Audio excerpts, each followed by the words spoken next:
Kami dari Puskesmas Wirobrajan akan melakukan edukasi, pencegahan dan pengendalian faktor risiko PTM. Bu, selamat siang. Selamat siang, Dok. Iya. Tadi Ibu keluhannya ini ya, berat badannya menurun ya, Bu ya. Terus apa lagi, Bu? Kedua kaki ini rasanya cepat-cepat, Dok. Oh iya.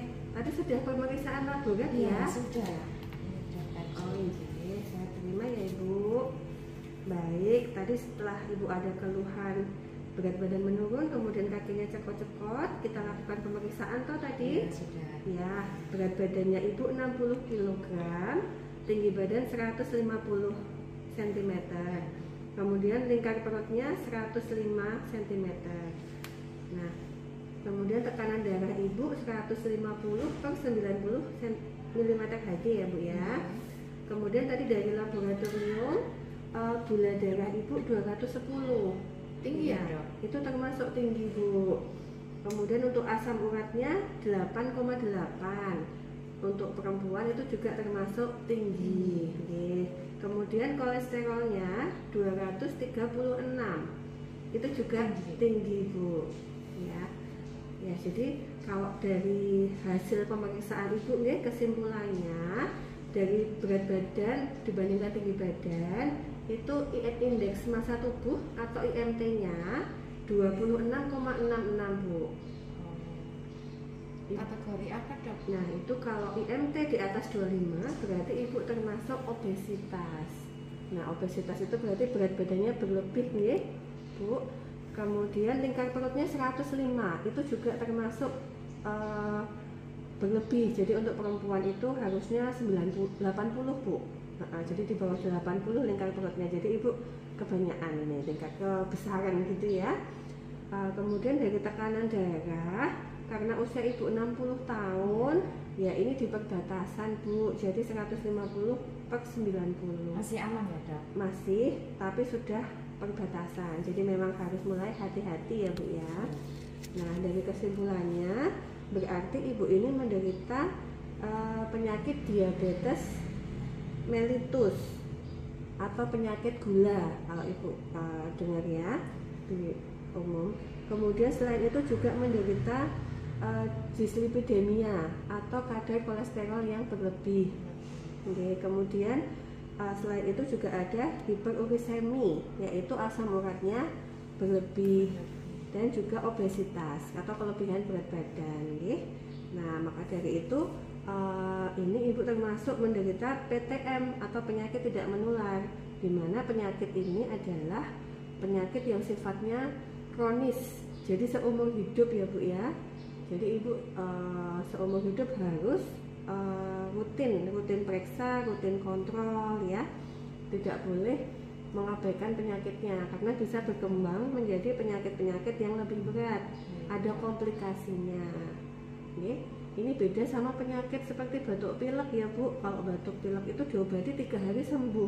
Nah, kalau yang PTM ini nanti diobati dan dikontrol, biasanya dikontrol, nggak bisa kemudian sembuh. Sampai di sini Ibu sudah paham? Ya, paham. Untuk pola makan saya harus bagaimana, Dok? Oh iya, jadi memang betul sekali Bu. Yang paling penting di sini adalah pengaturan pola hidup ya Bu ya. Gaya hidup Ibu harus mulai diubah. Nah, yang pertama kita akan membicarakan tentang pola makan. Nah, untuk selama ini pola makan Ibu bagaimana, Nje? Saya makannya biasa, pagi, siang, nanti sama malam. Porsinya juga biasa. Biasa, kurang lebihnya berapa entong, berapa sendok makan Kalau gitu? pagi makannya banyak, kalau siang standar. Tapi saya sering minum manis-manis sih. Oh, minum manis. Minum manisnya dalam sehari berapa kali Bu? 12 sampai 13. Oh gitu, cukup banyak ya Bu ya. Jadi yang pertama untuk penyakit Ibu kan ada diabetes juga ya Bu ya, kemudian lemak dan asam uratnya tinggi. Nah, di sini berarti Ibu harus mengatur pola makan disesuaikan dengan penyakit yang Ibu derita supaya penyakitnya dapat terkontrol. Jadi target kita adalah gula darah Ibu bisa menjadi normal, kolesterol Ibu normal, dan asam urat Ibu juga menjadi normal. dan lebih bagus lagi diimbangi dengan berat badannya ibu juga turun mencapai berat badan yang ideal. Nah, oleh karena itu untuk pola makannya terutama ibu harus menerapkan yang namanya 3J. Untuk pasien diabetes itu kita harus menerapkan 3J. 3J itu apa? Sudah pernah dengar belum? Belum ya? 3J itu adalah mengatur dari segi jenis makanan, kemudian jumlah makanan, dan juga jadwal makan. Jenis makanannya apa? Nah, ini ada panduannya ibu. Jadi jenis makanan beserta kandungan kalorinya. Jadi prinsipnya untuk diabetes kita pilih jenis makanan yang kalorinya itu tidak terlalu banyak. Jadi jumlah kalorinya nanti disesuaikan dengan kebutuhan ibu. Ya. Kemudian dari segi jenisnya itu, kemudian jumlahnya juga tidak terlalu banyak dalam sekali makan. Nah, selain itu juga dari segi jadwal. Kalau untuk jadwal makan, ibu seperti biasa bisa ya bu ya 3 kali sehari tetap. Cuma tadi jumlah dan jenisnya disesuaikan. Kemudian pada penyakit diabetes, ibu juga boleh makan cemilan gitu boleh. Cuma cemilannya dipilih yang aman. Jadi misalnya ngemilnya buah seperti itu ya bu ya. Jadi yang kadar gulanya tidak terlalu tinggi. Nah, sebaiknya memang ibu menghindari makanan yang gulanya terlalu tinggi, misalnya gula pasir, kemudian sirup, kemudian cemilan yang terlalu manis. Nah, itu memang harus dihindari. Sampai di sini ibu sudah paham ya? Tadi apa prinsipnya untuk diabetes pola makannya? 3J ya. 3J tadi apa aja bu? Jenisnya, kemudian jumlahnya, sama jadwalnya. Ya betul ya. Nah itu untuk diabetes ya, untuk mengendalikan diabetes. Kemudian untuk mengendalikan faktor ini lemak dan asam urat. Nah kalau lemak ini di sini ada makanan-makanan yang mengandung banyak lemak ya bu ya, yang lemaknya tinggi, lemaknya sedang, dan lemaknya rendah. Jadi nanti ibu silahkan memilih makanan-makanan yang kadar lemaknya rendah. Ya, jadi jangan terlalu banyak makan kuning telur, kemudian seperti jeroan, seperti itu dihindari ya. Santan juga dihindari. Ya. Kemudian untuk asam urat bagaimana cara menurunkannya? Di sini juga ada ibu makanan yang mengandung purin, ya, mengandung purin. Nah, di sini ada yang tinggi purin, yang sedang, sama yang rendah. Jadi yang tinggi tidak boleh dikonsumsi. Yang sedang dibatasi, dan yang rendah silahkan untuk dikonsumsi. Jadi ibu prinsipnya mengurangi yang tinggi purin. Misalnya di sini ada bayam, ada kacang-kacangan, itu dikurangi ya supaya asam uratnya cepat turun nantinya. Seperti itu dari pola makan. Kemudian selain pola makan, yang kedua itu adalah tentang latihan fisik ya bu ya. Jadi tentang aktivitas atau olahraga ibu. Nah untuk Bu Isna selama ini bagaimana, sudah olahraga belum, atau aktivitasnya apa sehari-hari? Aktivitas saya sehari-hari berkebun aja. Berkebun ya. Berapa menit bu sehari bu? Ya, kurang lebih 15 menit. 15 menit ya.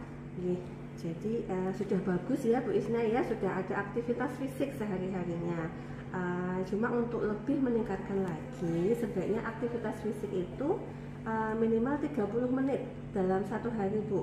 Mungkin bisa ditambah dengan berjalan kaki, mengelilingi rumah atau mengelilingi kebunnya ya selama 30 menit. Usahakan itu setiap hari dilakukan. Itu olahraga yang baik, itu membantu kita mengontrol gula darah, membantu menurunkan kolesterol juga. Ya, nanti pola makan diatur, olahraganya juga ditambah ya bu ya. Kemudian kalau yang ketiga tentang istirahatnya bu, bagaimana ibu tidurnya sehari semalam bagaimana? Kalau malam sulit tidur dok. Oh sulit tidur. Tapi bisa tidur ya bu ya? Bisa. Kurang lebih berapa jam tidurnya sampai pagi? Ada bangun-bangun gitu. Bangun-bangun. Baru banyak pikiran? Mungkin? Ya, karena kakinya baru sakit ini. Oh kakinya sakit ya bu ya. Ya jadi nanti memang kalau udah lansia itu memang itu masalahnya ya bu ya, susah tidur. Nanti coba kalau mau tidur dikondisikan suasananya yang tenang, Kalau perlu lampunya agak redup gitu ya Bu ya. Oke. Kalau tidurnya ideal itu ya paling enggak 6 sampai 8 jam dalam sehari ya, kalau bisa seperti itu supaya bangunnya fresh ya. Saya usahakan. Nanti untuk masalah nyeri kami berikan obat ya supaya berkurang. Kemudian yang berikutnya adalah bagaimana Ibu mengelola stresnya ya. Kalau tadi ada pikiran-pikiran yang mengganggu enggak selama ini? Enggak begitu. Sering piknik? Refreshing Jarang, gitu? cuma di kebun itu. Oh, di kebun ya. itu ya. Ya itu saya rasa kalau memang Ibu hobinya berkebun, saya rasa di kebun itu juga bisa untuk menghilangkan stres ya Bu ya. Atau sekali waktu mungkin jalan-jalan ke pantai gitu kalau Ibu suka ya. Oke. Nah kemudian yang merokok ada tidak? Tidak ada. Tidak ada ya Bu ya. Satu rumah tidak ada yang Tidak merokok ada. ya Bu ya. Oke, alhamdulillah itu bagus. Jadi upayakan memang jangan dekat-dekat dengan asap rokok. Oke. Nah kemudian ini untuk obat-obatnya Bu. Tadi kan selain pola makan juga kita mau ngasih obat juga ya Bu ya. Oke, jadi untuk obatnya nanti obat diabetes kami berikan metformin ya Bu ya. Kemudian untuk yang kolesterol ada simvastatin, dan untuk asam uratnya nanti ada allopurinol. Obat ini diminum setiap hari ya, Setiap hari. selama 1 bulan. Ya. Oke. Kemudian besok 1 bulan kita coba evaluasi lagi apakah tadi yang labnya nggak normal ini sudah turun. Oke. Tapi obat saja nggak cukup Bu, jadi memang yang penting tadi pola hidupnya. Oke. Tentang makannya, olahraganya, kemudian istirahatnya dan juga mengelola stresnya. Oke, sampai di sini Ibu Isna ada pertanyaan? Untuk obatnya nanti diminumnya berapa kali Dok? Oh, dari iya. masing-masing obat. Oke, kalau yang obat gula ini saya coba pakai yang paling awal dulu ya, pakai metformin. Kita coba berikan 2 kali 1 untuk obat gula dan diminum setelah makan, atau makan. bersamaan makan juga boleh. Kemudian untuk obat kolesterol yang simvastatin itu 1 kali sehari aja malam sebelum tidur. Untuk allopurinol bisa sekalian diminum malam, tidak apa-apa bersama dengan kolesterol. Gitu ya. Ya, nanti ini resepnya bisa diambil di bagian obat. Kemudian tadi yang kita sampaikan tentang makanan dan olahraga diterapkan ya Bu ya, supaya berhasil, sukses dalam menurunkan tadi gula darah dan lain-lainnya. Ya.